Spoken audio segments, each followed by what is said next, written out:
I'm often asked, what do I think will happen over the longer term as more and more teams return to the office 2 or 3 days per week? And it's hard to answer subjectively because we don't know how this is going to be. But from my own experience, what I found was when I worked from the office 3 days per week, pre-pandemic, and 2 days from home, I aligned myself with my manager. So as my manager went into the office specific days, I ensured that I was in the office on those days. And I think that's what's going to happen as we roll out these mandated return to offices. Employees will come into the office when their manager's in the office. And there's an opportunity for leaders who want to have their teams in the office on specific days that they inform their team when they're going to be in, or not even so much their team, inform when they're going to be in the office. And I think what this does, as I found, it enables a lot more work to be done when everyone's in the office at the same time.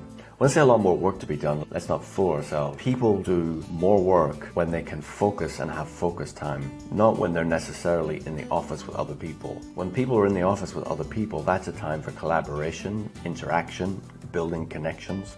It's not about focusing on work. Often, what I found myself doing then was all my meetings were on the 3 days I was in the office. My 2 days at home were when I did my work, when I did my research, when I basically just had to get done whatever I had to get done. My office days were about connection and meeting. And what I found whenever I went from that to working from home 5 days per week during the pandemic, I got so much more done when I was working from home all the time.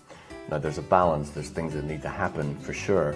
And there will be teams that need to have the social connection and interaction each day. 100%, I understand that.